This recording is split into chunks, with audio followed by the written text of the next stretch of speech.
Hi అండి, అందరికీ కృష్ణాష్టమి శుభాకాంక్షలండి. ఈ వీడియో అయితే శనివారం చేసిన వీడియో అండి. శనివారం రోజు మేమైతే కాణిపాకంలో ఉన్నామండి.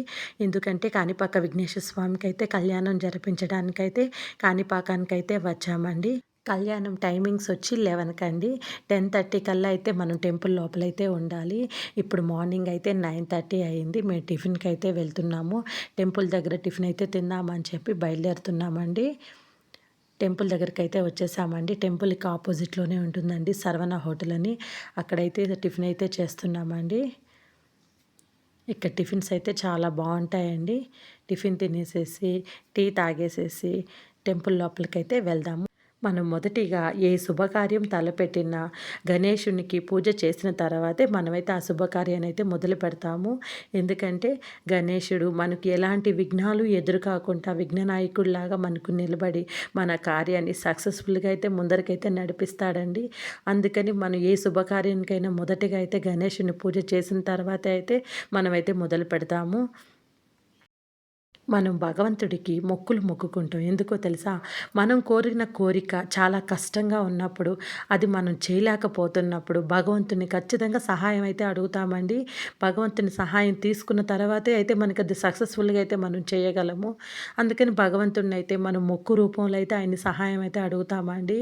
మన కోరిక తీరినాడు మనం వెంటనే మన మొక్కును కూడా అయితే తీర్చేసుకోవాలండి. భగవంతుడి దగ్గరికి వెళ్ళి మనం ఏ మొక్కు మొక్కుకుంటామో అది ఖచ్చితంగా అయితే దేవుడికైతే ఆ మొక్కు తీర్చుకొని మన కృతజ్ఞత అయితే దేవుడికైతే తెలియచేయాలండి. అప్పుడైతేనే కదండీ మనం మళ్ళీ నెక్స్ట్ మొక్కలైతే మొక్కవచ్చు. ఎందుకంటే భగవంతుడి సహాయం అయితే కంపల్సరీగా మనకు కావాలి అండి. ఇక్కడ కాణిపాక విఘ్నేశ్వర స్వామి స్వయంభూ అండి. అందుకని ఇక్కడికి వచ్చి మనం ఏ పూజ చేసినా సరేనండి, మన కోరికైతే ఇట్టే తీరిపోతుంది. అంత మహిమగల దేవుడు కాణిపాక విఘ్నేశ్వర స్వామి. ఆయన స్వయంభూ కాబట్టి ఇక్కడికొచ్చి మన సంకష్టాల వ్రతం చేస్తే కూడా అండి చాలా మంచిదండి. 3 నెలలు తిరిగే లోపలే మన కోరికైతే నెరవేరిపోతుంది. ఇక్కడ ఏ పూజ చేసినా సరేనండి, స్వయంభూ అంటేనే వాళ్ళకి శక్తి అనేది ఎక్కువగా ఉంటుంది. స్వయంభూ ఎక్కడ వెలిసినా సరేనండి, ఏ దేవుడైనా సరేనండి, వెళ్ళి అక్కడైతే ఆ గుడిలో పూజలైతే చేయించుకోండి. చాలా మంచిదండి. ఇక్కడైతే కాణిపాక విఘ్నేశ్వర స్వామి మాకు చాలా సెంటిమెంట్ అండి. మీ కళ్యాణం జరిపిద్దాం రండి. ఎంతో కన్నుల పండుగగా ఉంటుందండి కళ్యాణము. మా హస్బెండ్ చూడండి ఇక్కడ అరటిపండు చేంజ్ చేస్తా ఉన్నాడు. ఆమె అరటిపండు సరిగా ఇవ్వలేదు. మనం చూసుకునేటప్పుడు ఒకలా ముక్కలు వాళ్ళు వేసేస్తారండి. మనం జాగ్రత్తగా చూసుకొని దేవుడికి పెట్టేది కాబట్టి అప్పుడు తీసుకోవాలి. ఇక్కడ గరిక మాలలు చూడండి ఎంత బాగున్నాయో. విఘ్నేశ్వర స్వామికి గరిక మాలంటే ఎంతో ఇష్టము. ఇప్పుడైతే మనం తీసుకున్నాం కదా, దగ్గరే ఉంటుందండి టెంకాయలు కొట్టేది. అక్కడ రాసుంటారు టెంకాయలు కొట్టు స్థలము అని చెప్పి. గుడి దగ్గరే ఉంటాయండి అన్నీను. బయటే మనం టెంకాయ కొట్టుకొని లోపలికైతే వెళ్ళాలి. అక్కడే షాపులుంటాయి. అక్కడి నుంచి తీసుకోవడం, అక్కడ టెంకాయ కొట్టేయడమేనండి. టెంకాయ కొట్టి మనం లోపలికెళ్తే చాలా మంచిగా బావుంటుంది. మేము ప్రతిసారి ఎప్పుడొచ్చినా బయటే టెంకాయ కొడతాము. ఇక్కడ టెంకాయ కొట్టేసేసి అప్పుడైతే మనం లోపలికైతే వెళ్తామండి దర్శనానికి. ఇక్కడే ఒక చిన్న విఘ్నేశ్వర స్వామి అయితే ఉంటారు టెంకాయలు కొట్టే స్థలం కాడ. పక్కనే క్యూ లైన్స్ ఉన్నాయి కదండీ! అక్కడికి వెళ్ళాలండి. మనం ఆ క్యూ లైన్‌లో నిలబడుకొని వాళ్ళైతే లోపలికైతే పంపిస్తారు మనల్ని. గుడి ప్రాంగణం అంతా ఒకసారైతే చూడండి మీరు. లోపలికైతే ఫోన్ అలో లేదండి గుడి లోపల. అందుకని ఫోన్ తీసుకొని పోయి మా హస్బెండ్ అయితే కారులో పెట్టేశాడండి. కళ్యాణం జరిపించిన దానికి మగవాళ్ళకైతే కండువా, ఆడవాళ్ళకైతే బ్లౌజ్ పీస్ అయితే ఇస్తారండి.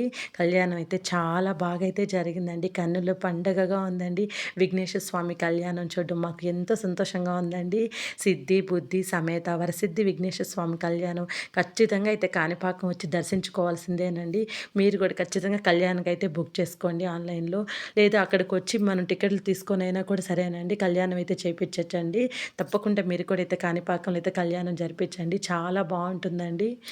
ఇప్పుడైతే మేము అర్ధగిరి ఆంజనేయ స్వామి గుడికైతే వెళ్తున్నామండి. ఎప్పుడు మేము కాణిపాకానికి వచ్చినా కంపల్సరీగా అయితే ఆంజనేయ స్వామి దర్శనం అయితే చేసుకోవాల్సిందేనండి.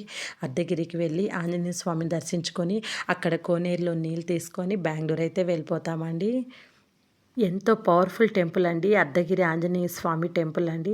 ఇక్కడ కూర్చొని హనుమాన్ చాలీసా గాని చదివామనుకో ఎంతో మనసుకి ప్రశాంతంగా ఉంటుందండి. ఇక్కడ ఆకు పూజ చేపిచ్చామనుకో ఎంతో మంచిదండి. హనుమంతుల వారికి ఆకు పూజ అంటే ఎంతో ఇష్టము. ఇక్కడ ఆకు పూజ చేయించామనుకో దానికి యంత్రం కూడా ఇస్తారండి. అది మన ఇంటి ముందరన్నా కట్టుకోవచ్చు, లేదా పూజ గదిలో పెట్టి పూజ అయితే చేసుకోవచ్చండి. మేమైతే ఇప్పుడు అర్ధగిరి ఆంజనేయ స్వామి టెంపుల్ నుంచి అయితే కాణిపాకానికి వచ్చేసేసి మళ్ళీ మా లగేజ్ సర్దుకొని బెంగుళూరుకి అయితే బయలుదేరేస్తున్నామండి. దారిలో అయితే ఆగి మాకు లంచ్ తినడానికైతే దారిలో అయితే ఆగామండి. చాలా బాగుందండి ఇక్కడ లంచ్. తినేసేసి వేడి వేడిగా టీ తాగేసామండి. ఎందుకంటే క్లైమేట్ చాలా కూల్గా ఉంది, వర్షం పడుతూ ఉంది. సో ఈ టైంలో వేడి వేడిగా టీ తాగితే చాలా బాగుంటుంది కదా. ఈవినింగ్ అయిపోయిందండి. టీ తాగేసేసి బెంగుళూరుకి అయితే ఆ వర్షంలోనే అయితే బయలుదేరేసామండి. వీడియో మీకు నచ్చిందంటే లైక్ చేయండి, షేర్ చేయండి, సబ్స్క్రైబ్ చేసుకోండి. మీకు కూడా కాణిపాక విఘ్నేశ్వర స్వామి ఆశీస్సులు, అర్ధగిరి ఆంజనేయ స్వామి ఆశీస్సులు ఉండాలని మనసారా కోరుకుంటున్నాను.